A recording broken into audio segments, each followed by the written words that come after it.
Selamat malam, pemirsa. Anda menyaksikan Catatan Demokrasi. Siapa sebenarnya sosok yang akan mendampingi masing-masing kandidat pada Pilpres 2024 hingga kini masih menjadi teka-teki. Calon presiden yang diusung oleh PDI Perjuangan Ganjar Pranowo, wakilnya juga masih menjadi misteri meskipun tadi dari Puan Maharani menyebutkan ada 10 nama yang sudah kita kerucutkan dan masuk nominasi. Salah satu nominasi yang mengejutkan adalah Ketua Umum Partai Demokrat Agus Harimurti Yudhoyono. Mengapa yang selama ini mungkin antara PDIP sama Demokrat dinilai tidak akur ya. Memiliki sejarah panjang lah ya. Tapi kali ini AHY masuk nominasi menjadi pasangan dari Ganjar Pranowo. Tak hanya masuk dalam radar cawapres PDI Perjuangan, tetapi juga bahkan akan digelar pertemuan antara Puan Maharani dan juga AHY dari Partai Demokrat. Akankah ini kemudian betul-betul rekonsiliasi dari sejarah panjang PDI Perjuangan dan juga Partai Demokrat? Atau justru ini memang gelitik politik saja? Atau bahkan merupakan taktik politik untuk memecah koalisi perubahan? Kita akan bahas hal ini langsung di meja catatan demokrasi. Tapi sebelumnya kita perkenalkan dulu dan juga nanti kita akan libatkan sejumlah mahasiswa dari Universitas Negeri Jakarta. Teman-teman UNJ nanti bisa bertanya langsung dengan narasumber. Yang semangat teman-teman, manfaatkan momentum malam hari ini di Catatan Demokrasi. Langsung saja Maria. Kita perkenalkan sudah hadir sejumlah narasumber kami di meja catatan demokrasi. Ada Bang Deddy Sitorus, politisi PDI Perjuangan. Selamat malam Bang. Ya, selamat malam semua. Dan juga ada Bang Rudi S. Kamri, ini selaku pendukung Ganjar Pranowo. Langsung saja jelas. Hadir juga ada Bang Putra Nababan, wartawan senior. Assalamualaikum, selamat malam. Bang Panda Nababan. Putra Nababan anaknya Maria. Sama-sama presenter agak muda biasa. Soalnya gitu. Sama-sama presenter biasa-biasa. Kami ingat. Kami juga. Kayak Putra Nababan. Udah jangan dong. Malam hari ini kami juga menghadirkan ada Bang Bestari Barus. Yang kata Bang Bestari Barus, tinggal tunggu waktunya. Gampang itu. Salam perubahan.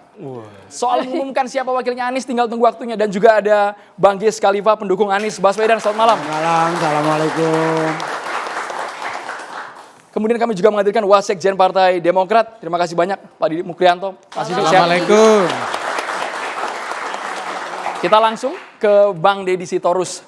Nama AHY Bang Deddy Sitorus masuk nominasi dalam kategori 10 kandidat pasangan dari Ganjar Pranowo. Ini sebenarnya hanya gimmick semata, basa-basi atau memang betul-betul dinominasikan, betul-betul dipilih oleh PDI Perjuangan? Ini kan hanya membuktikan satu hal, terutama bahwa demokrasi di PDI Perjuangan itu hidup. Ya, sama seperti dulu ketika Pak Ganjar juga kan ada nama Ibu Puan, ada nama yang lain. Itu dinamika politik. Dan bagi PDI Perjuangan ini hal yang biasa, tetapi nanti kalau sudah diputuskan oleh partai, dalam hal ini ketua umum yang punya hak prerogatif melalui kongres, ya semua harus patuh dan taat. Jadi nama Pak AHY dan 9 orang yang lain itu muncul dalam rakernas dari para pengurus partai di tingkat provinsi. Ya, jadi kalau dibilang gimmick politik ya orang nggak ngerti aja. Karena menurut kami ada hal yang lebih besar dari sekedar cuma manuver-manuver menjelang Pilpres. Kita semua tahu bahwa ada sejarah yang panjang antara PDI Perjuangan dengan Demokrat. Ketika Pak SBY memenangkan kontestasi 2004 ya, itu kan PDI Perjuangan memutuskan berada di luar pemerintahan sebagai check and balances. Demikian juga ketika Pak Jokowi menang 2 periode, Demokrat memilih berada di luar pemerintahan menjadi oposisi. Dan sekarang kita memasuki era baru 2024. Generasi baru muncul. Dan dalam dalam rakernas kemarin Ibu Puan secara gamblang bilang ini saatnya kita untuk memutus masa lalu dan menatap ke depan. Melihat bagaimana dulu para tokoh pendiri bangsa ini dalam perbedaan yang sangat tajam ya antara Bung Karno dengan Syahrir, Bung Karno dengan Buya Hamka misalnya itu tetap bisa duduk satu meja. Dan saya kira perilaku ini yang harus kita lakukan. Karena keterbelahan politik 2014 dan 2019 itu sudah menurut kita membawa kita kepada demokrasi yang buruk ya. Sehingga jalannya pemerintahan, hubungan antara masyarakat, kelompok masyarakat bahkan keluarga setelah Pilpres itu banyak terganggu. Nah, hal-hal seperti ini kan tidak boleh diwariskan dan tidak boleh kita teruskan. Sehingga Ibu Puan ya kita bersyukur dan Ibu Mega juga sebagai Ketua Umum mengamini. Itulah kemudian setelah peluncuran kapal pelayanan kesehatan dan tanggap darurat PDI Perjuangan, Laksamana Malhayati, Pak Sekjen melakukan konfes menyampaikan perintah dari Ketua Umum dan usulan dari Ibu Puan supaya membangun komunikasi dengan Partai Demokrat. Jadi ini murni upaya kita untuk menunjukkan kepada publik bahwa demokrasi itu hal yang wajar. Perbedaan itu hal yang wajar dalam kontestasi politik. Tetapi apapun itu semua yang bersaing, bertarung adalah anak-anak bangsa dan partai-partai politik yang sah secara hukum. Sehingga seharusnya ke depan tidak perlu ada pembelahan yang membuat persoalan politik menjadi persoalan personal gitu ya. Dan Pak Sekjen juga menekankan bahwa ini bukan upaya untuk mengganggu-ganggu yang namanya koalisi partai-partai atau apapun. Persoalan personal yang belum clear yang bagian mana Bang? Antara Ketua Umum sama Ketua Majelis Tinggi Partai Demokrat? Gak usah kita bahas lagi, kan tadi saya bilang lupakan dulu itu. Karena Anda jangan tarik saya ke yang lalu-lalu lagi. Bang Deddy, sekarang persoalannya kita ingin. Ada poin yang harus kita perjelas, ada ungkapan dari elit Partai Demokrasi Indonesia Perjuangan beberapa tahun silam yang mengatakan antara Demokrat sama PDIP ideologinya sulit untuk disatukan. Ya, itulah yang membuat kita tahun 2004 sampai 2019 berada di luar pemerintahan. Karena ada berbagai kebijakan yang memang kita tidak sejalan. Tetapi kan tidak berarti kita harus bermusuhan. Pada waktu Ibu Negara ke-6 meninggal dunia, wafat, Ibu Mega datang ke pemakaman Bu Ani Yudhoyono loh. Ya, Ibu Puan hari ke-40 harian Ibu Ani masih membuat tweet menyatakan rasa bela sungkawanya. Ya, jadi ini it's not personal matter. Ya, bahwa perbedaan terjadi, ya dong. Makanya kita memutuskan di luar pemerintahan selama Pak SBY dan Demokrat memilih di luar pemerintahan selama Pak Jokowi. Pak Deddy, kalau mungkin ini adalah niat mulia di tengah politik kita saat ini yang sedang caruk maruk kita bisa sebutkan seperti itu. Tapi apakah kemudian ini sebagai pengakuan juga dari Bu Mega yang mengakui bahwa Demokrat itu ya SBY di bawah pemerintahan AHY? Gak ada urusan. Kita bicara tentang let the past goes by. Kita membuka era baru karena masa depan kan ada di anak-anak muda ini. Sudah cukup lah. Ya, nggak perlu mengorek-ngorek luka. Selesai gitu loh. Karena kan hubungan itu udah sangat panjang ya. Dan kita harus terima itu sebagai bagian dari sejarah kita. Jadi mari kita lihat ke depan. Ketika Ibu Puan memutuskan mau membuka pintu silaturahmi komunikasi politik dialog dengan AHY sebagai seorang ketua umum partai yang selama 20 tahun berseberangan, itu harusnya dianggap positif dong. Ya. Dan bagi kami ini akan menurunkan tensi politik yang sekarang saja di media sosial sudah sangat keras. Kami trauma dengan 2014-2019 belahannya begitu tajam. Apa itu yang kita mau? Kan enggak. Tanpa gitu niatan untuk menggelitik koalisi sebelah ya? Enggak ada urusan. Karena apa? Kita udah bisa maju kok. Dan kami enggak ada urusan mau 3 calon, 4 calon, 5 calon, monggo. Dan Pak Sekjen dengan tegas mengatakan itu. Kami menghormati koalisi yang sudah dibangun dan kami tidak pernah punya pikiran atau upaya untuk mengganggu-ganggu itu. Meskipun AHY masuk dalam radar cawapres bagi Ganjar? Itu kan bagian dari dinamika demokrasi. Justru itu menunjukkan bahwa kita ini partai yang terbuka. Dan nama itu diusulkan dari bawah. Dan survei juga menunjukkan bahwa Pak AHY itu selalu ada dalam 5 besar calon wakil presiden. Kalau nama itu muncul, berarti kan memang partai ini tidak hidup di ruang hampa dong. Tapi juga mendengar suara-suara masyarakat. Termasuk 5 besar di PDIP juga, Bang Deddy? Di survei-survei nasional. Ya, saya kira kalau kita buka semua lembaga-lembaga survei, nama AHY itu ada. Dan ketika nama beliau juga masuk dalam usulan dari para pengurus daerah itu logika bahwa PDI Perjuangan juga tidak abai terhadap suara masyarakat. Jadi kalau ada pihak yang mengatakan seperti ini adalah taktik PDIP untuk menggoyang koalisi perubahan untuk persatuan. Sampai ada tanggapan seperti itu, Bang Deddy di akar rumput. Kita memang sudah terlalu lama hidup dalam kecurigaan. Dalam teori-teori konspirasi. Sehingga satu kebaikan pun bisa ditafsir macam-macam. Terpulang pada kita mau melihat apa. Tapi bagi bangsa ini siapa yang berani bantah? Bahwa duduk barengnya mereka nanti sebagai satu bagian yang membuat sejuk demokrasi di negara kita. Siapa yang berani bantah itu? Bahwa interpretasi bisa muncul, kecurigaan bisa muncul, stigma bisa muncul, spekulasi bisa muncul. Ya nama manusia, namanya manusia pasti punya cara pandang yang berbeda. kami terbuka mengatakan ini membangun dialog kebangsaan, Oke. bukan dalam soal capres-capresan. Itu Nggak statement ada. PD Perjuangan. Bagaimana dengan Partai Demokrat, Bang Didi? Betulkah ini kemudian hanya untuk membangun, membuat juga citra demokrasi kita saat ini di tengah Pilpres 2024 semakin damai lagi? Atau justru memang ada tawaran dari PD Perjuangan untuk Mas Ahaye jadi cawapres Ganjar? Ya, pertama tentu saya ingin menyambut baik sebuah komunikasi, sebuah dialog yang dibangun oleh anak bangsa ini, khususnya Mbak Puan dan Mas Ahaye gitu.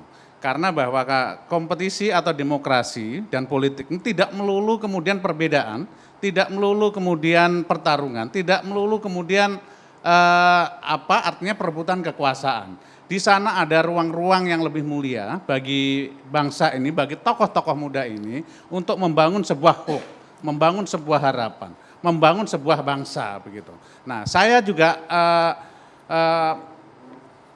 ingin menarik sebuah garis yang tegas bahwa kompetisi pemilu 2 kali khususnya di 2014-2019 tentu tidak ingin kita ulangi dalam konteks menghadirkan sebuah polarisasi politik yang cukup tajam. Perbedaan pendapat yang kemudian cukup keras sehingga bisa membelah-belah ataupun bahkan bisa mengadu domba di level grassroots. Ini kos sosial dan politiknya terlalu besar buat kami. Tentu kemudian hari ini jika kemudian Mbak Puan dan Mas Ahaye ingin melakukan dialog, ini sebuah angin segar dan sebuah keniscayaan. Jangan kemudian kita melihat politik itu atau tokoh politik itu di dalam perbedaannya. Tidak mungkin politik dibangun dengan membangun sebuah tembok. Tapi politik juga harus dibangun dengan membuat sebuah jembatan. Nah, karena saya yakin dan meyakini bahwa tujuan politik siapapun itu, termasuk Mas Ahaye, termasuk Mbak Puan, juga ingin mendengar aspirasi dan suara rakyat. Bagaimana mewujudkan, mengimplementasikan ini juga bukan hal yang bisa dilakukan sendiri. Butuh bersama-sama, butuh bergandengan tangan begitu. Nah, inilah yang harus kita kedepankan, bahwa budaya politik ke depan adalah budaya politik yang mendidik, bukan memecah belah, bukan mengadu domba begitu. Bukankah kita juga tahu bahwa salah satu fungsi partai politik juga melahirkan kepemimpinan.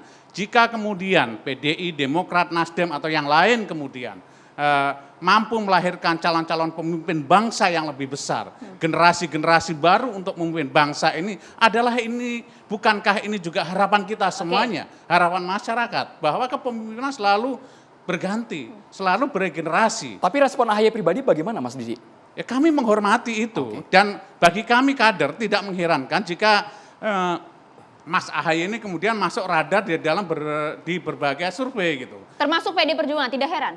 Ya tidak heran, karena itulah indahnya berpolitik, bahwa berpolitik itu bukan hanya kemudian menebar sebuah propaganda yang tidak rasional. Saya meyakini partai manapun termasuk PDIP, Nasdem dan Demokrat pun akan melihat secara objektif terkait dengan politik, apalagi kemudian dihadapkan kepada kontestasi Pileg-Pilpres, pasti harapannya semuanya menang. Tidak mungkin kemudian hanya sekedar memilih orang untuk berkontestasi. Pasti tujuannya untuk menang. Menang untuk apa? Untuk membangun Mas bangsa. Didi, bukankah ini sebuah kebuntuan karena tarik ulur di Koalisi Perubahan untuk Persatuan sampai sekarang belum menentukan siapa nama pendamping Anies Baswedan? Sesaat lagi ditanggapi. Kita harus jeda hanya di Carta Demokrasi pemirsa. Rancang bangun dari Koalisi Perubahan ini.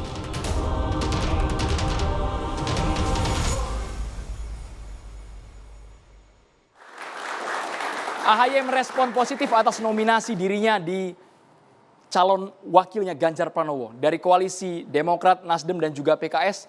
Apakah ini sebuah bentuk, ya sudah Ahaye, kira-kira pilihannya tergantung Ahaye sendiri. Mau pindah ke Ganjar Pranowo atau tetap sesuai dengan soliditas di partai di koalisi Persatuan untuk Perubahan. Mas Didi dulu boleh? Boleh, saya jawab dulu ya. Nah, yang harus kita pahami di politik itu, bahwa dialog itu adalah sebuah keniscayaan. Silaturahmi itu adalah sebuah keharusan gitu. Meskipun ini mendekati pemilu gitu, tidak berarti kemudian setiap silaturahmi, setiap dialog itu kemudian mengkerucut kepada hal yang praktis dan pragmatis terkait dengan pencalonan presiden. Karena event-event pemilu ini juga kompetisinya bukan hanya kompetisi elektoral terkait presiden, wakil presiden ataupun pileg. Ini juga konsensus untuk membangun demokrasi dan penguatan politik kita. Membangun bangsa dan kemudian mengedukasi masyarakat kita gitu. Nah, jika hari ini kemudian partai politik mampu melahirkan calon-calon pemimpin kader-kader muda seperti AHY dan lain-lain, tentu ini adalah sebuah kebanggaan dan sebuah penghargaan yang harus kita apresiasi. Karena salah satu hal yang harus dilakukan partai fungsinya adalah juga melahirkan kepemimpinan, memberikan alternatif yang lebih banyak buat masyarakat gitu. Nah, kemudian kedua, bahwa membangun koalisi di dalam politik ini juga bukan didasarkan kepada kepentingan yang sempit, bukan kepentingan yang praktis dan pragmatis. Tentu didasarkan kepada kesamaan visi, cara pandang, platform dan perjuangan. Kami pun di Koalisi Perubahan membangun ini bukan sekedar memilih orang, tapi kami dahului dengan bagaimana kemudian membangun sebuah koalisi yang kuat. Membangun sebuah platform dan gagasan yang sama, membangun sebuah perubahan untuk Indonesia yang lebih baik. Nah, ini pun bukan hanya kemudian mengkristal di 3 partai, Demokrat, Nasdem maupun PKS, tapi juga menyatu dengan capres kita Mas Anies. Bahkan kami meyakini bahwa koalisi yang kita bangun itu bukan untuk kepentingan-kepentingan yang sempit, tapi kepentingan panjang. Bukan untuk kepentingan yang sekarang, tapi juga untuk nanti, untuk masyarakat perubahan. Makanya ingat bahwa koalisi perubahan ini adalah koalisi yang pertama dideklarasikan dengan berbagai komitmen.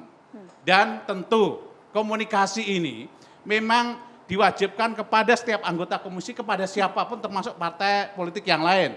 Ingat bahwa AHY dari awal juga membangun sebuah komunikasi politik yang kita sebut 360 derajat, berkomunikasi dengan yang lain. Bahkan di dalam piagam koalisi kami juga memberikan hak dan kewenangan kepada calon presiden kita, Mas Anies, juga untuk membangun komunikasi politik kita dengan berbagai maksudnya, politik. Jadi komunikasi ini adalah sebuah keniscayaan, hal yang diharuskan. Bagaimana kalau kita ingin membangun bangsa, kemudian kita menutup ruang dialog, menutup komunikasi. Saya langsung mau ke Bang Bestari, Pak Didi. Bang Bestari, tadi sampaikan politik tidak melulu untuk membuat tembok, tapi juga jembatan. Konsensus untuk membangun muatan politik kita, penghargaan yang harus diapresiasi. Sepakatkah Nasdem? Apanya yang mesti disepakati dulu nih? Pertemuan antara Puan dan juga AHY ini suatu hal yang positif, bahkan harus diapresiasi. Nasdem juga begitu. Maka tadi saya sampaikan, ya sebetulnya nih Bang Panda harus kasih pencerahan. Baca dulu catatan sejarah. Begini,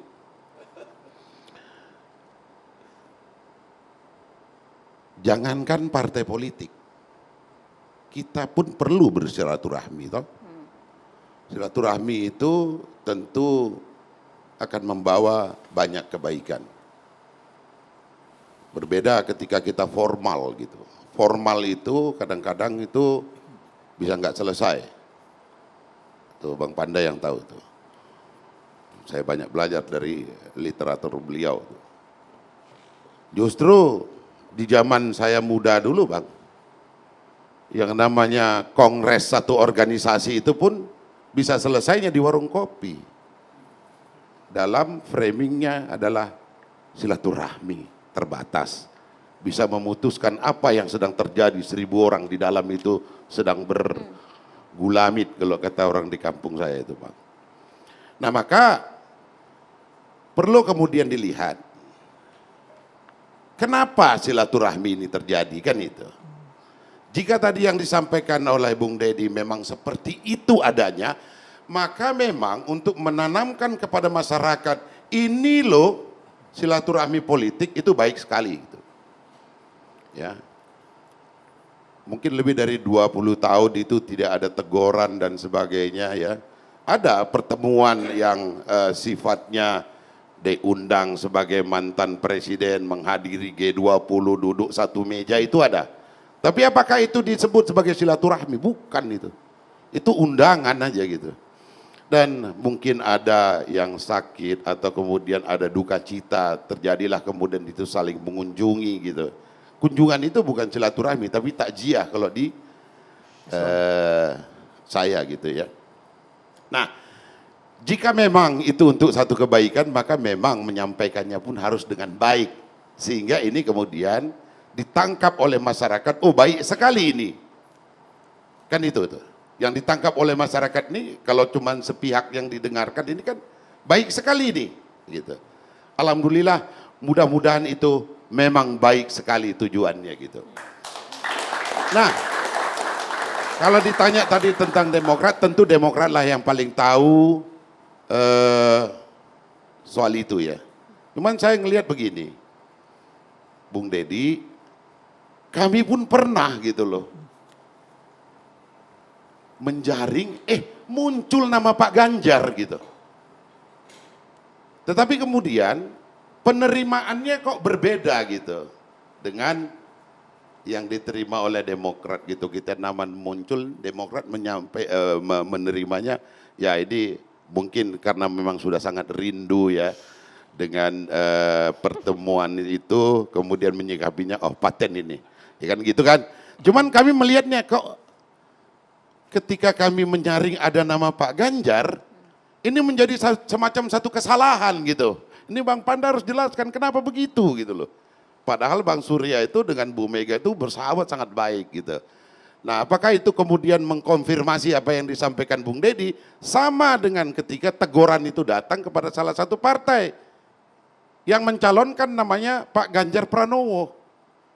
Yang partainya akhirnya minta maaf tuh, saya agak lupa namanya itu. Ya, mungkin Bang Dedi nanti bisa sampaikan itu. Namun demikian, kita coba dudukkan begini. Saya bukan sekedar dari Partai Nasdem, tetapi seperti disampaikan Bung Dedi tadi, banyak sekali kemudian masyarakat itu menyikapi ya secara ganda. Ini maksudnya ini mau motong ini nih. Oh enggak, ini maksudnya ini adalah betul-betul murni untuk satu persahabatan dibangun ke depan demi bangsa. Bekelahi ini di bawah, akibat apa tadi? Ada penjaringan satu nama dan mau mengundang itu. Itu nggak boleh kita nafikan loh. Itu masalah untuk Partai Nasdem? Tidak. Tapi kita harus dudukkan bahwa banyak sekali orang kemudian bertanya kepada tokoh-tokoh, mungkin kepada Bang Panda, ini maksudnya apa Bang gitu. Terjadi sesuatu gitu. Karena sudah masuk ke ruang publik. Kan gitu tuh. Sudah masuk ke ruang publik, ada hal seperti itu. Namun saya percaya, begini loh. Bahwa seluruh rakyat Indonesia, apalagi yang di kita-kita ini, paham betul bahwa sudah ada gentleman agreement yang ditandatangani oleh partai pengusung Anies Baswedan, insya Allah presiden di 2024 kalau didukung Bang Panda. Ya. Sebuah, saya sebut sebagai partai integritas lah, itu piagam. Koalisi Perubahan untuk Persatuan. Itu sebelum ditandatangani itu dibaca ratusan kali itu, sebelum teken itu. Yang menyatakan seperti akad nikah itu. Dan ketika diteken ini sama lah, ini udah kayak akad nikah ini kan. Nah, jangan sampai, ini saya titip pesan kepada kawan-kawan dari Demokrat, PKS, rekan koalisi gitu ya. Jangan sampai, dan yang di luar koalisi juga, jangan sampai nanti masyarakat berpendapat ganda lagi. Gitu. Tapi kan di tengah jalan bisa berubah, Bang. Sebentar, bisa dianulir, apa gandanya gitu? Bisa dianulir di tengah jalan, Bang Bestari. Bisa saja, tetapi kan kalau kita duduk, namanya ini loh, bungkusnya adalah gentleman agreement. Boleh nggak gentleman agreement itu meninggalkan begitu saja? Memang ada yang mau meninggalkan, Bang? Tidak ada, jangan masuk ke wilayah saya. Ya, jangan masuk ke wilayah sana. Saya mau jangan dilarikan dulu. Ini arahnya gini.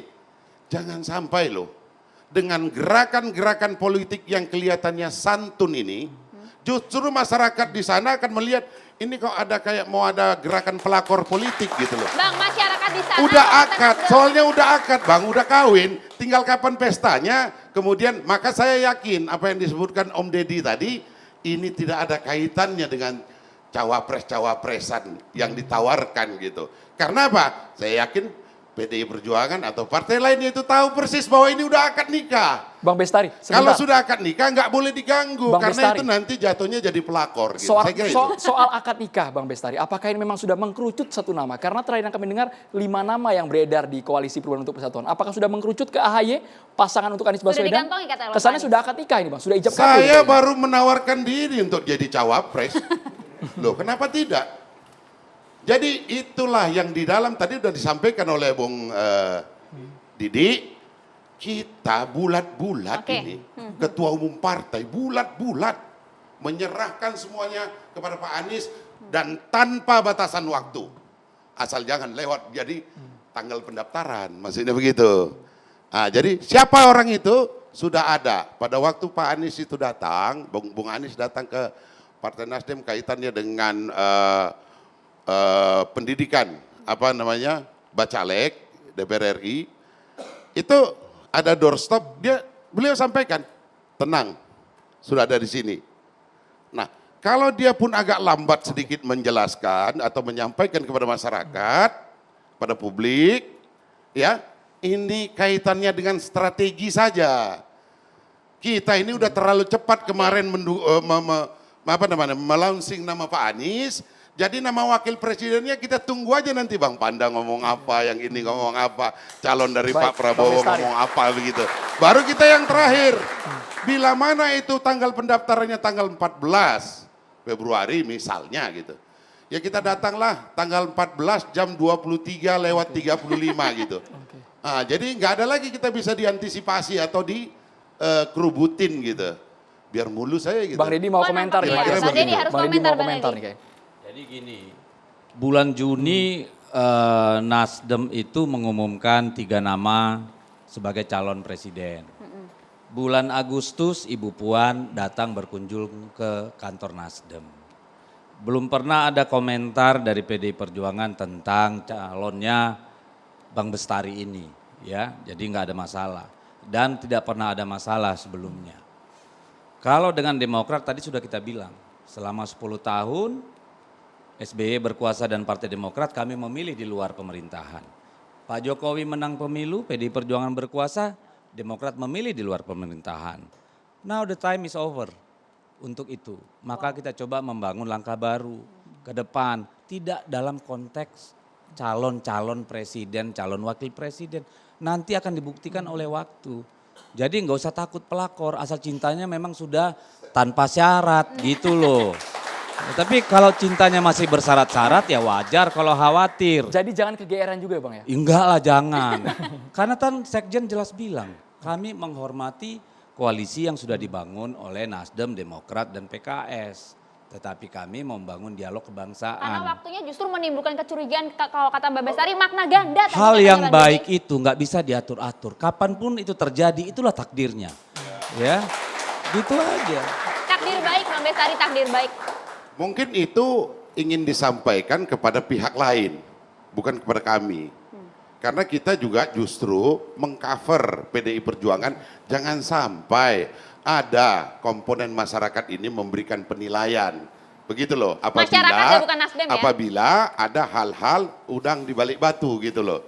Ya kan itu aja, nggak ada kita bilang, wah Anda mau melaksanakan ini. Tidak, kita yakin itu pertemuan kebangsaan gitu loh. Saya kira itu. Baik, kita ke Bang Pandana Baban sebagai serahkan politikus dulu nih, senior kita serahkan PDIP. dulu masa Kita sejarah nih. ingin tahu seperti apa, apakah mungkin terjadi rekonsiliasi antara Demokrat dan juga PDIP. Bang Pandana Baban, ditahan Ditahan dulu sejenak. ya, Pak. Kita harus jeda dulu hanya di Catatan Demokrasi. Mohon maaf Bang Pandana Tahan dulu Baban. Pak Panda. Ditahan. Pencawapresan nama kan banyak, ada 10. Kalau boleh saya sebut yang ada di media ada Pak AHY, ya kan? Pak AHY, nama-nama itu ya masuk dalam peta yang ada di PDI Perjuangan. Partai Demokrat selalu berpendapat pertemuan yang berangkat dari niat baik, tujuan yang baik, membahas masalah-masalah bangsa tentu ada gunanya. Jadi ikuti saja perkembangannya nanti.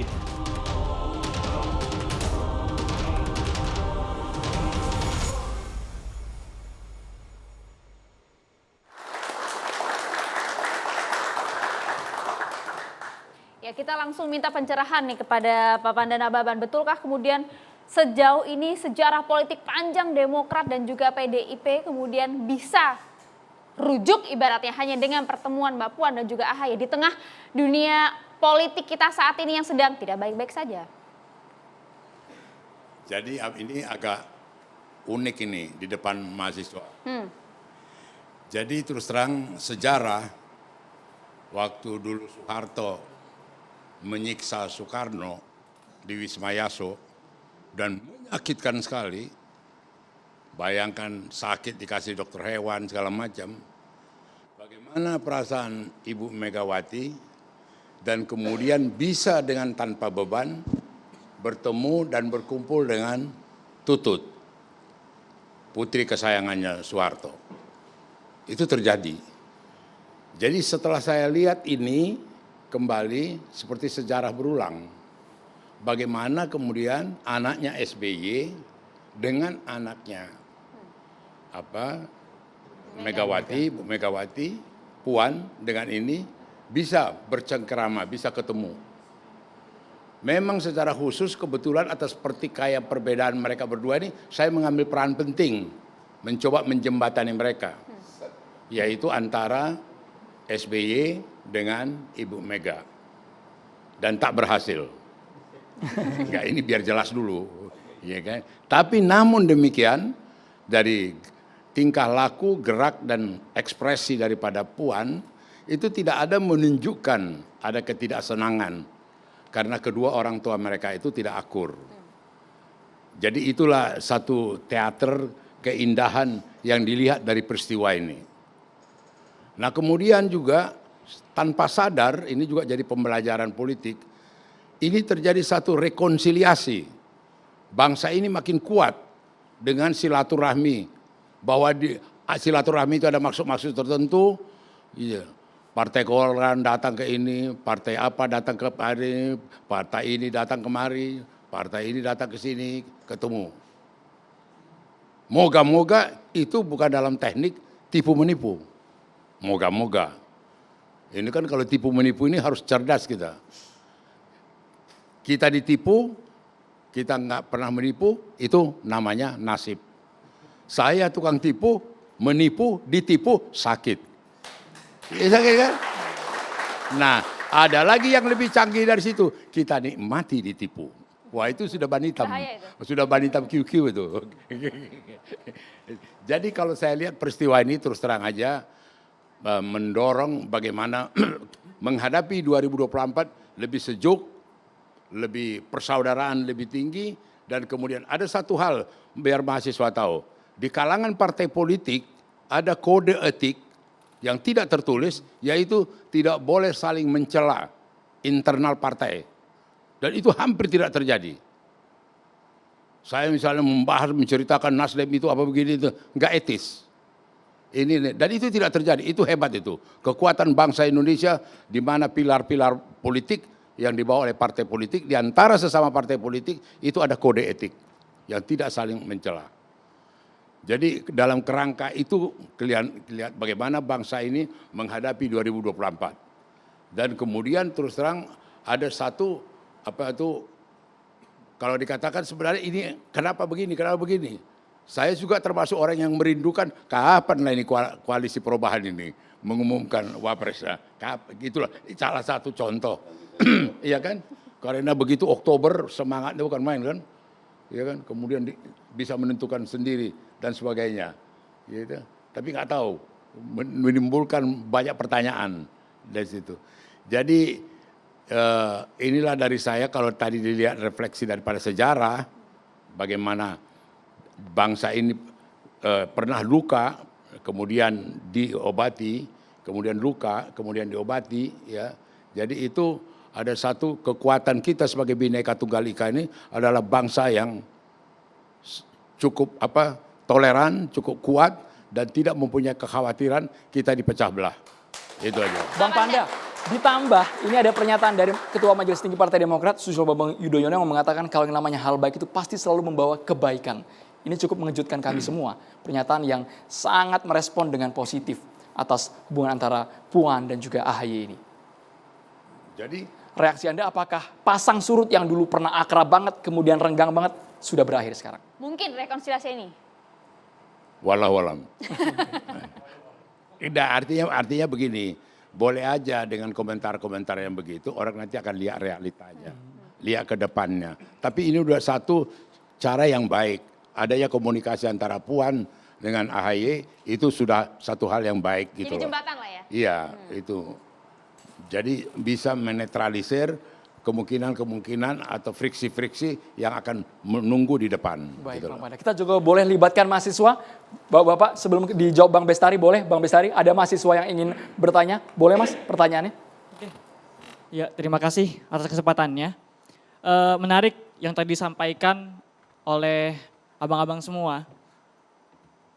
Kalau menurut saya ya, koalisi perubahan ini mendapatkan ujian gitu dari sebelum-sebelumnya. Yang pertama, kita flashback ke belakang, di mana Presiden Jokowi melakukan cawe-cawe. Nah, ini menjadi ujian pertama. Apalagi posisi Presiden Jokowi itu sebagai kepala negara Republik Indonesia. Dan Presiden Jokowi juga melakukan konsolidasi dengan mengundang ketua umum partai di Istana Negara. Nah, ini merupakan suatu ketidaketisan yang menurut saya ya, dari apa yang dilakukan oleh Pak Presiden Jokowi. Kemudian yang kedua ujiannya yaitu ada permasalahan internal di koalisi perubahan yang saya lihat sebagai netizen ya.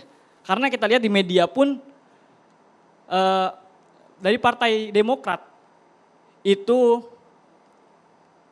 ingin cepat-cepat agar cawapres itu segera diumumkan oleh Anies Baswedan.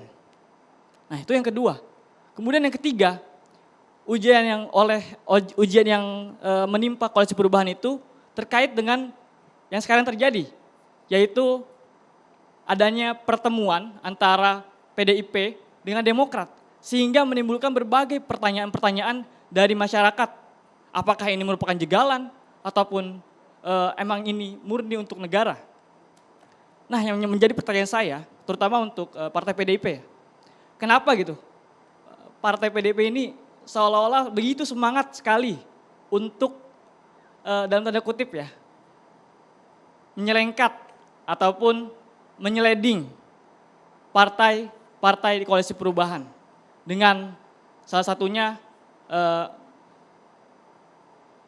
menjegal, yaitu dengan mengundang Partai Demokrat untuk melakukan suatu komunikasi politik. Karena ini menimbulkan berbagai pertanyaan-pertanyaan bagi kita selaku masyarakat gitu. Nah, kenapa begitu bersemangat gitu Partai PDIP? Terima kasih. Mungkin itu langsung saja. Kayaknya butuh pencerahan lagi Bang, kalau ini bentuk penjagalan atau tidak sih? Ya, pertama soal Presiden cawe-cawe ya.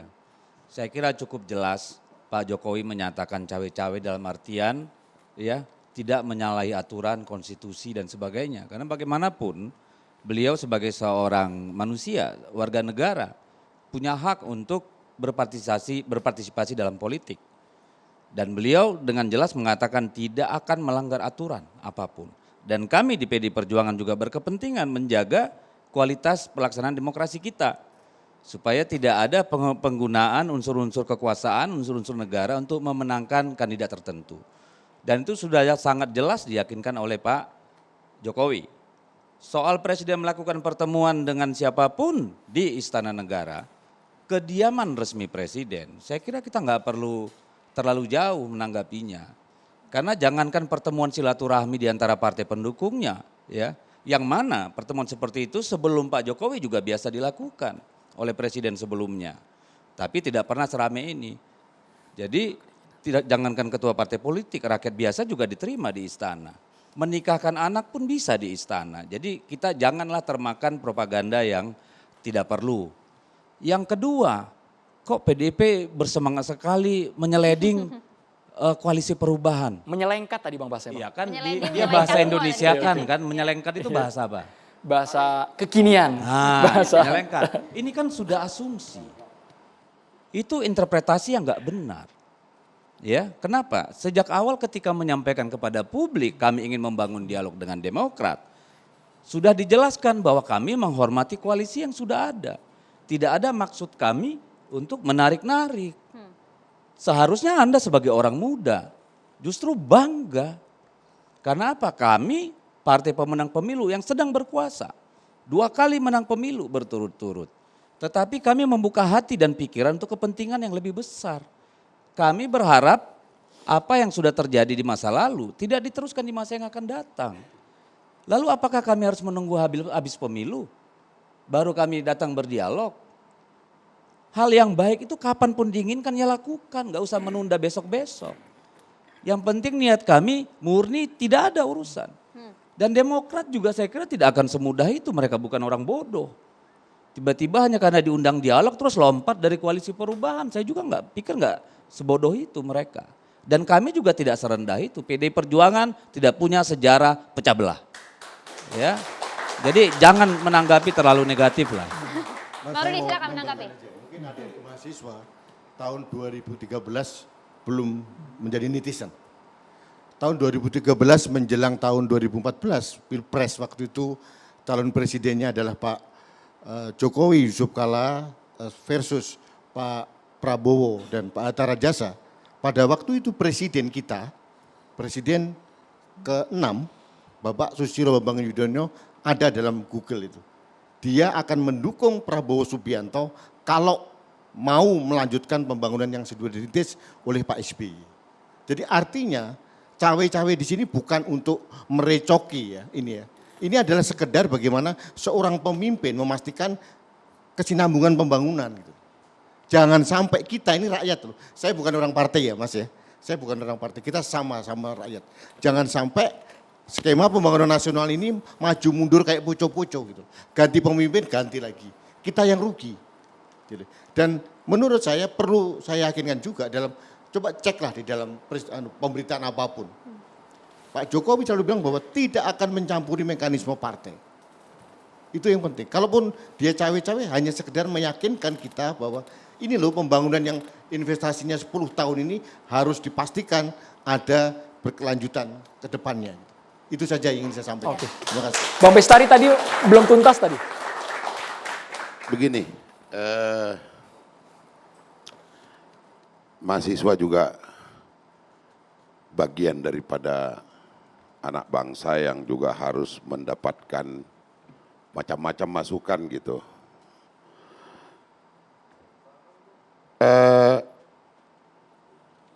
Yang saya ingin sampaikan adalah bahwa pergantian kepemimpinan di Republik tercinta ini adalah ranah daripada partai politik. Begitu undang-undangnya gitu. Oleh karena itu maka secara sadar dan secara bertanggung jawab memang Nasdem tidak ingin melibatkan siapapun dan dibawa ke sana ke sini oleh siapapun di dalam menentukan siapa pemimpin ke depan. Kekuasaan itu tidak pernah berpindah, kekuasaan selalu ada di tangan rakyat. Hanya mandatnya yang kita pindah-pindahkan sesuai dengan keinginan kita. Dan itu sangat disadari oleh Nasdem, maka kita berposisi pada hari ini adalah bagaimana kemudian kita tetap bisa menjalankan peran dan fungsi kita sebagai partai politik untuk kemudian menjadi jembatan bagi masyarakat dan tidak dipengaruhi oleh apapun. Itu yang pertama. Kedua, saya sedikit tentang Bang Panda senior saya yang saya hormati yang insya Allah nanti ikut bersama-sama kita. Itu kan doa saja Bang. Jika negeri ini memang membutuhkan bahwa kita harus berkontribusi untuk mendamaikan bangsa ini Bang. Dan jalannya adalah mempercepat pengumuman cawapres, maka kita yakinkan kepada masyarakat ini. Besok kita coba duduk bareng sama beliau, ya. Kita bilang, dari Bang Panda ini bisa damai ini bukan cuma di tingkat anak ini. Tapi di tingkat Bu Mega dan Pak SBY bisa damai kalau kita cepat mengumumkan cawapres yang terlaksanakan itu Bang. Ini masukan luar biasa. Jadi lambat ada yang ditunggu, cepat ada yang diburu. Pada posisi hari ini, koalisi perubahan pada posisi tidak lagi terburu-buru. Jadi kalau abang katakan, kapan mengumumkan cawapresnya? Lah, Biasanya Bang, kalau di film-film gladiator itu Bang, yang merasa paling kuat itu duluan itu Bang. Memperlihatkan semua kekuatannya gitu. Nah, kita sekarang bagian yang pelan-pelan aja sedikit Bang. Jadi, tapi kalau tadi ujungnya adalah harapan supaya terjadi islah nasional, karena dianggap ini dua tokoh besar ini harus bersatu demi kebaikan bangsa, saya kira kita boleh juga ya, Bung, kita bisik-bisikkan cepat sedikit lah Pak Anies, gitu kan, tanpa harus memaksakan siapa harus menjadi apa. Saya kira itu Bang, ya, dan itu untuk diketahui mahasiswa, Nasdem siap dalam posisi itu. Saya kira itu. juga menanggapi Demokrat. Perlu saya sampaikan dan tegaskan di sini kepada adik-adik mahasiswa bahwa konsistensi Partai Demokrat tetap pada koalisi perubahan. Karena kami membangun komitmen, kami membangun koalisi ini bukan didasarkan kepada kepentingan yang pendek, kepentingan yang sempit. Tapi semangat perubahan yang kemudian kami terjemahkan, kami rumuskan, kami konsepkan, kami sepakati. Karena ini adalah sebuah ikhtiar yang datang dari masyarakat, datang dari publik. Sehingga jika kemudian pertemuan atau silaturahmi yang akan dibangun, akan dilakukan oleh Mas Ahaye dengan Mbak Puan, dimaknai dalam perspektif yang sempit, dalam arti kata kepentingan pilpres atau mengganggu pilpres, saya pikir kami punya kemandirian, kami punya sikap. Dan PDI pun tadi sudah disampaikan bahwa pemaknaan dari silaturahmi itu bukan untuk kepentingan-kepentingan yang sempit. Kepentingan bangsa yang besar seperti saya katakan tadi, tidak mungkin Mas Ahaye, tidak mungkin Mbak Puan akan terus membangun tembok. Beliau akan membangun jembatan, jembatan yang baik untuk Indonesia yang lebih baik ke depan. Itu kan harapan kita. Nah kemudian juga kalau tadi disampaikan oleh Bang Bestari, insya Allah pasti pengumuman pasangan itu iya. Nah variabelnya adalah bahwa kami di Partai Demokrat memang beberapa waktu lalu kami akui bahwa kami ingin segera Mas Anies untuk mendeklarasikan pasangannya. Tapi bukan berarti kami mengintervensi harus siapa. Karena kami sudah sepakat untuk memberikan kepercayaan sepenuhnya kepada Mas Anies untuk memilih cawapresnya. Alhamdulillah sebelum berangkat hari ini, tadi saya bertanya kepada Sekjen, karena Sekjen Demokrat ini bagian dari tim kecil dan Sekjen sudah menyampaikan bahwa cawapres dari pasangan Anies sudah mengkerucut satu nama. Insya Allah tinggal diumumkan. Kenapa kemudian kami Demokrat berani memberikan masukan kepada cawapres kami? Tentu ini didasarkan kepada kondisi-kondisi objektif, kondisi-kondisi kekinian, karena bagaimanapun juga kami tidak ingin pasangan kami ini kemudian tertinggal dalam konteks kompetisi dengan dua pasangan yang lain. Kita tahu bagaimana kemudian Mas Anies dulu mendapatkan apresiasi perspektif yang cukup tinggi, kemudian lambat laun juga menurun jika kemudian kita tidak segera konsolidasikan kekuatan. Nah, harapan kami, tentu kami ingin segera Mas Anies untuk mengumumkan itu adalah mengkonsolidasikan kembali semangat, harapan, kekuatan gitu. Tentu dengan konsep, dengan gagasan yang sudah kami sepakati bersama, kami ingin bahwa koalisi perubahan ini bisa memenangkan pemilu 2024 sehingga perubahan kita harapkan terjadi. Sudah paten nampaknya Pak Panda, jadi sudah ada namanya, tinggal menunggu waktu saja. Jadi yang saya mau ingatkan dan apalagi mahasiswa, banyak yang tidak tahu yang paling gembira nama koalisi perubahan itu Pak Jokowi. Karena tiap bulan, tiap tahun dia lakukan perubahan. Jadi senang sekali dia. Ada koalisi perubahan itu. Dulu tidak pernah rakyat dapat sertifikat tanah. Dulu harga di bensin di Papua 40.000, sekarang ini. Kemudian dulu jarang jalan raya. Banyak kali perubahan. Maka begitu koalisi perubahan, gembiranya Jokowi bukan main. Gitu. Mas Rudi. Terima kasih. Saya bukan anggota partai, jadi sudah dua kali lu masih ditegasin Mas, saya bukan anggota partai. Sudah dua kali tadi Mas kami catat, gini, saya menyikapi rencana pertemuan antara Mbak Puan dengan Mas Ahaye bagi rakyat biasa-biasa saja. Karena bagi kami ini beliau berdua ini secara real tidak menjadi faktor penentu dalam perpolitikan nasional. Ini jelas. Jadi dan kita terlalu prematur kalau kita harus menebak akan terjadi perubahan apapun, bagi saya biasa-biasa saja. Dan jadi saya sebagai rakyat, mungkin Mas juga jangan terlalu kaget, bisa jadi itu saya tidak mengatakan itu gimmick, tapi akan terjadi biasa-biasa Maksudnya saja. pengaruhnya kurang signifikan gitu? Saya tidak yakin itu akan signifikan. Ya, pengaruhnya tidak signifikan kalau kata karena bagi pendukung. saya itu sekedar pertemuan dan itu pasti akan nanti yang menentukan itu bukan beliau-beliau berdua. Mungkin saya sedikit saja. Begini. Bang Gies juga harus berbicara soalnya. Iya, iya. Singkat. Singkat saja gini. Kalau yang di ruangan ini clear. Yang di luar sana 240 juta, 270 juta penduduk Indonesia itu bertanya ini ada apa? Maka hadirnya kita hari ini di sini, terima kasih catatan demokrasi, ini lebih banyak mencerahkan masyarakat. Saya kira itu.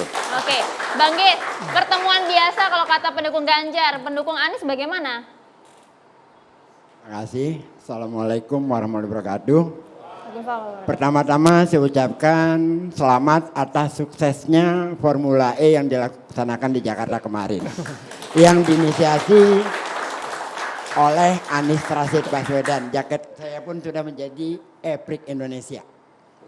Kita bangga dengan Formula E kemarin dan berhasil. Silakan. Walaupun Anies Baswedannya tidak diundang, nggak masalah. Jadi Dia bisa beli tiket sendiri, dia nonton dan dia support. Itu adalah luar biasa. Yang kedua tentang pertemuan Anies dengan AHY. Puan dan AHY. Puan dengan AHY. Ada rumus politik berbunyi begini. Tidak ada kepentingan yang abadi. Tidak ada pertemanan yang abadi. Yang abadi adalah kepentingan itu sendiri. Itu rumus politiknya. Jadi tidak ada teman yang abadi, tidak ada musuh yang abadi adalah kepentingan. Itu dalam rumus politik. Ada rumus jalanan. Kebetulan saya anak Ponjol Senen. Saya lebih percaya dengan rumus jalanan. Rumus jalanan itu kita ujian dulu baru belajar, tidak belajar dulu baru ujian. Jadi dalam rumus jalanan itu kita boleh berbeda pendapat, boleh berantem dengan teman, yang tidak boleh adalah berkhianat kepada teman. Itu rumus jalanan. Lalu kemarin saya ketemu dengan Anto, Andi Malarangeng. Saya tanya, Tok, ini rumusnya rumus politik atau rumus jalanan? Rumus jalanan, bos. Kalau begitu artinya komitmen jalan terus. Jelas, kita tidak akan berubah dengan Anies. Selesai sampai di situ. Jadi kepada teman-teman relawan bahwa apapun yang terjadi hari ini, Anies tetap akan berlayar dan insya Allah sampai kepada tujuan. Yang kedua tadi teman mahasiswa, siapa namanya Dek? Raihan. Tentang ujian terhadap Anies. Belum sampai maksimal. Ini baru 50%, belum mencapai 100%. 2-3 hari ke depan akan ada lagi ujian terhadap Anies. Silakan nanti baca. 2-3 hari ke depan. Infonya saya sudah dapat. Dan ini akan kita lewati sebagaimana ujian yang kita hadapi di Formula E. Aspal tidak kita dapatkan. Izin rekomendasi barang keluar setengah mati. Dan akhirnya itu alhamdulillah sukses. Jadi ujian-ujian ini akan terus berjalan. Ujian atau fakta, Bang Gies? Fakta. Fakta di lapangan yang kita alami. Gitu loh. Jadi ini akan terus berlangsung dan kita akan dengan tabah, kita akan jalani terus. Dan kita tidak akan melakukan flying victim. Karena kita adalah rombongan dengan berintegritas. Kita lakukan ini semua dengan semangat kebaikan. Kalau dengan tabah kok nampaknya kayak terzolimi sekali gitu loh. Tidak ada, kita lakukan dan sukses. Kita lakukan dan sukses gitu kan. Lalu yang tiga, yang terakhir bagian saya ini memang paling enak kalau bagian-bagian terakhir itu. Per hari ini untuk kedua kalinya Anies mengajak kita kepada level yang lebih tinggi dari kemarin. Hari ini dia menulis di media Indonesia, Indonesia darurat iklim. Persoalan iklim bukan persoalan kita, persoalan adik-adik semua. Silahkan nanti dibaca, ada di media Indonesia, didiskusikan dengan baik.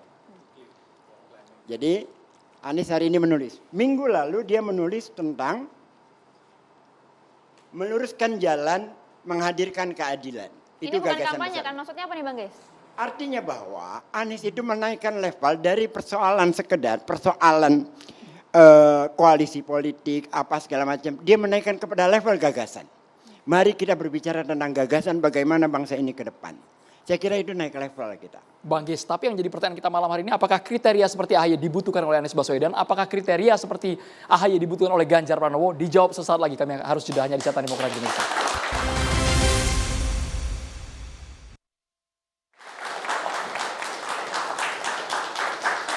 Kita langsung ke Bang Deddy Sitorus terlebih dahulu. Tadi kata Bang Ges sepertinya Anies ke depan akan banyak ujian tadi Bang Ges. Begini Ya. supaya masyarakat juga nanti tidak termakan fitnah-fitnah. Ada teknik baru sekarang ini ya supaya jangan satu kasus menjadi benar-benar jadi kasus maka diributkan dulu. Ini nanti kawan-kawan bisa lihat 2 hari ini. Topik lain tuh Bang. Ini playing masuk. victim. Oke. Enggak, saya mau merespon Bang Ges karena itu yang tadi di luar topik. Yang kedua soal menghadirkan keadilan, belum pernah ada presiden manapun menghadirkan keadilan seperti yang dilakukan Jokowi. Dulu satu saksemen itu 2 juta di Papua Bang. Tidak pernah ada jalan raya di sana. Harga BBM itu ratusan ribu. Sekarang sama dengan di Pulau Jawa. Jadi kalau bicara soal keadilan, PD Perjuangan dan Pak Jokowi sudah melakukan cukup lama. Perubahan iklim, saya kira salah satu negara yang paling awal mengucapkan kita akan phase out batu bara dalam waktu 25 tahun, itu adalah Indonesia, Pak Jokowi. Kita moratorium penanaman sawit baru Pak Jokowi. Ya, soal kita mengembangkan energi alternatif Pak Jokowi. Jadi Anies baru nulis-nulis, kita sudah melakukan jauh melompati generasi. Saya kira itu aja, makasih. Terima kasih, saya jawab langsung. Pertama Singkat kali saja, air di Pulau Bang Seribu Nis, ya. sama dengan di daratan Jakarta hanya di masa Anies Baswedan. Pertama kalinya. Mas, Oke, Bang. sorry. Air Mohon bersih maaf, di Mas. Pulau Seribu harganya dengan daratan Jakarta berapa kali? Ya Ini sebentar Mas. kayaknya topiknya nggak segitu deh. Ya sebentar. Ini Saya mau topiknya jawab. adalah Saya mau jawab pertemuan itu. antara Puan Ya. dengan AHY. Saya mau jawab itu. Saya sebagai pendukung Ganjar, saya tidak bicara tentang Ganjar. Ya, Jadi saya tidak juga perlu ngomongin tentang Anies. Ya. Karena topiknya Judulnya bukan koalisi itu. Anies remuk. Judulnya koalisi. kita bahas ya, Tanda Bang, tanya, ya. Bang ya, tanda tanya Bang ya. Koalisi Jadi ada Anies Remuk, nama tanda Anies di tanya sana. Bang Kan ya. sudah dijawab sama Iya. yang lain. Yang partai-partai kedua, tadi. yang kedua, tidak pernah ada korban kebakaran berakhir dengan gembira baru di masa Anies. Kampung Gembrong, Kampung Kuitang menangis bahagia mereka. Tidak pernah terjadi.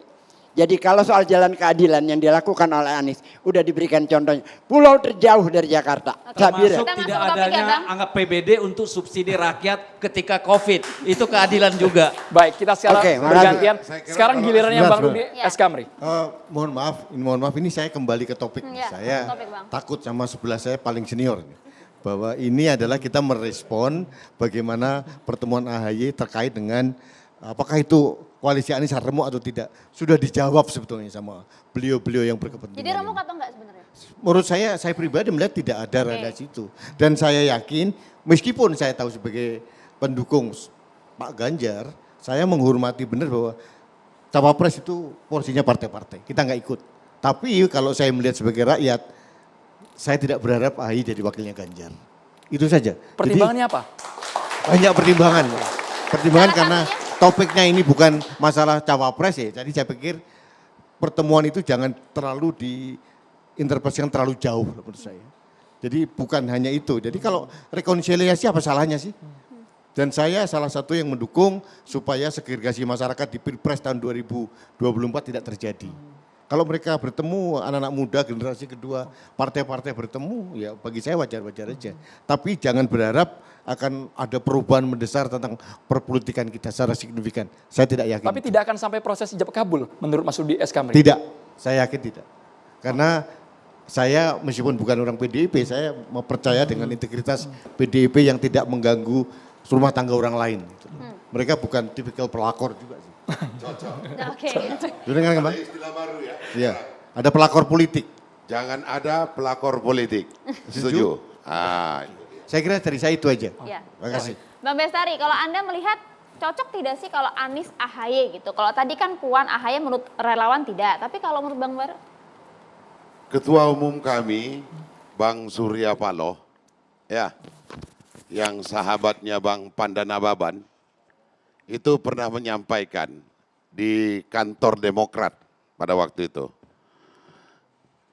Ketika ditanya oleh media, doorstop gitu ya.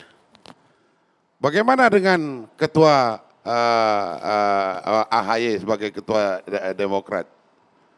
Mantap itu.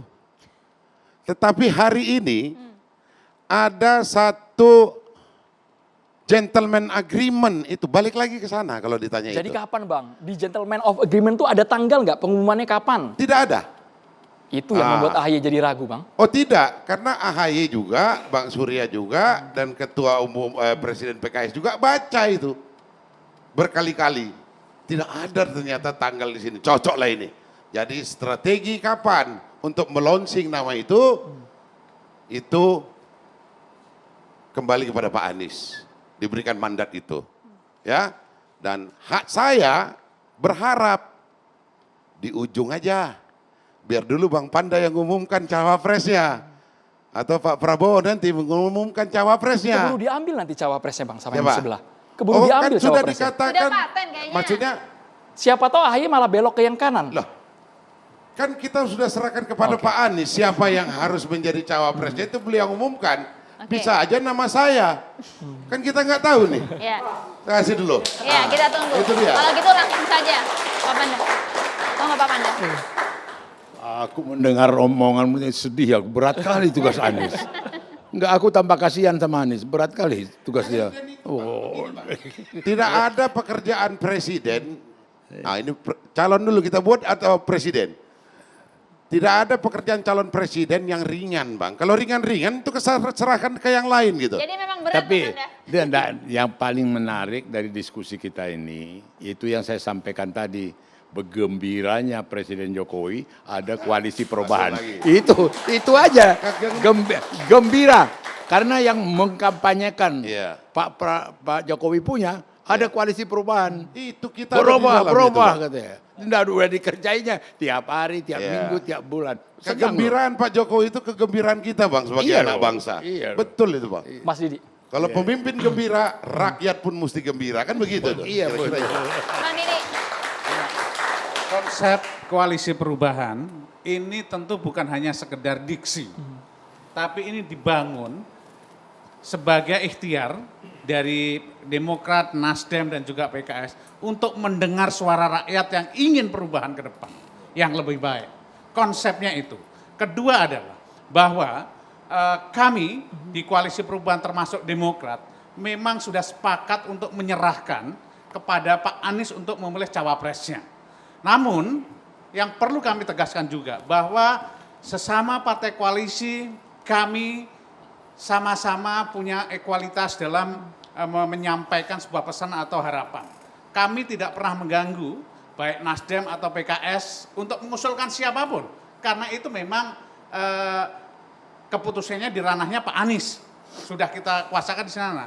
Untuk itu tentu wajar jika kami kader-kader Demokrat juga ingin Mas Ahy menjadi salah satu alternatif yang akan diperhitungkan oleh Pak Anies. Karena apa? Kita juga sudah sepakat mengenai kriteria calon cawapres sudah loud and clear.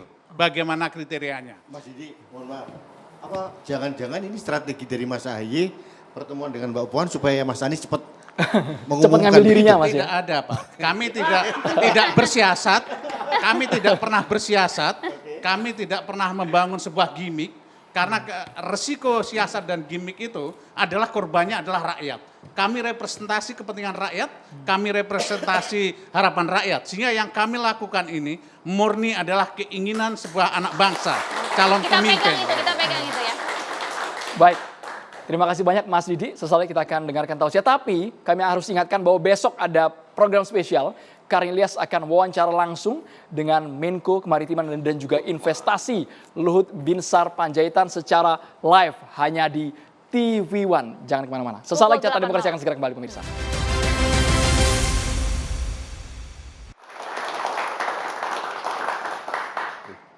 Bismillahirrahmanirrahim. Assalamualaikum warahmatullahi wabarakatuh. Alhamdulillahi Rabbil Alamin. Allahumma salli ala Sayyidina Muhammad wa ala alihi wa sahbihi ajma'in. Kak Andro, Kak Maria, tamu undangan, mahasiswa, pemirsa TV One Catatan Demokrasi, dimanapun Anda berada, semoga ya Rab, semua selalu dalam keadaan sehat walafiat, selalu diberikan petunjuk hidayah oleh Allah Subhanahu wa Ta'ala. Amin ya Rabbal Alamin. Alhamdulillah, setiap bulan saya bawa jemaah umrah. Biasa di Madinah ada taman dekat Masjid Nabawi. Jemaah bertanya, taman ini apa? Kenapa dijaga sejak zaman Rasulullah sallallahu alaihi wasallam? Saya menjawab, taman ini tempat pemilu pertama dalam sejarah Islam. Setelah Nabi Muhammad sallallahu alaihi wasallam, sahabat berkumpul di Saqifah, namanya Saqifah Bani Sa'idah. Mereka bermusyawarah, diskusi. Setelah Nabi sallallahu alaihi wasallam wafat, kira-kira siapa yang berhak siapa yang layak menjadi pemimpin khalifah setelah Nabi Muhammad sallallahu alaihi wasallam. Singkat cerita, dari kalangan Ansar dan Muhajirin. Dari Ansar berkata, harus presiden, khalifah, pemimpin dari kami. Karena kami Ansar yang menerima Nabi SAW dan sahabat, kami yang mendukung, kami yang berjuang untuk agama Islam. Kata Muhajirin, enggak, harusnya dari kami. Karena kami yang berhijrah. Rasulullah dari kami, dari Makkah. Begitu diskusi, musyawarah terus. Sampai kata mereka, udah, satu dari Ansar, kalangan Ansar, satu dari Muhajirin. Jadi dua pemimpin. Enggak bisa dua, harus satu. Setelah musyawarah, salah satu sahabat berkata, menurut saya, yang layak dan berhak menjadi pemimpin adalah Abi Bakr as-Siddiq radhiyallahu anhu arda. Kenapa? Karena sahabat terbaik Rasulullah sallallahu alaihi wasallam yang berhijrah dari Makkah ke Madinah bersama Nabi Muhammad SAW adalah Abi Bakr as-Siddiq. Dan Nabi SAW sebelum wafat, beliau tidak mampu menjadi imam. Nabi SAW milih Abi Bakr menjadi imam. Itu tanda bahwa Abi Bakr layak dan berhak menjadi khalifah. Akhirnya sepakat sahabat, ayo ya Abi Bakr, tunjukkan tangan, kami bai'ah Abi Bakr as-Siddiq. Setelah itu seluruh kalangan Muhajirin dan Ansar siap menjadikan Abi Bakr as-Siddiq khalifah, pemimpin setelah Nabi Muhammad sallallahu alaihi wasallam. Artinya, saudara, pesan saya untuk seluruh saudara di partai di mana-mana, silakan berjuang, berusaha mencari kemenangan calon presiden masing-masing. Tetapi dengan cara yang baik, dengan cara yang benar. Jangan sampai mencari kemenangan dengan cara menjatuhkan yang lain, meremehkan yang lain, merendahkan yang lain, mencari kesalahan, kekurangan sampai buka aib yang lain. Jangan. Usahakan dengan cara yang baik, dengan cara yang benar. Karena masing-masing insya Allah mencari kemajuan umat dan bangsa Indonesia. Semoga ya Rabb, presiden siapa saja yang terpilih menjadi amanah, adil, jujur, memajukan bangsa dan negeri Indonesia. Semoga ya Rabb, Indonesia selalu dalam lindungan Allah subhanahu wa ta'ala. Amin ya Rabbal Alamin. Barakallahu fikum. Assalamualaikum warahmatullahi wabarakatuh. Waalaikumsalam warahmatullahi wabarakatuh. Terima kasih banyak Syekh Muhammad Jaber. Bang Deddy Sitorus, terima kasih banyak. Mas Rudes Kamri, terima kasih. Bang Padana Baban, terima kasih. Bang Didi, terima kasih. Bang Ges, Bang Bestari, dan juga mahasiswa dari UNJ, terima kasih banyak. Ini akhir dari catatan demokrasi kali ini. Saya Maria Segaf. Dan saya Andromeda Mercury. Selamat malam, terima kasih. Sampai jumpa.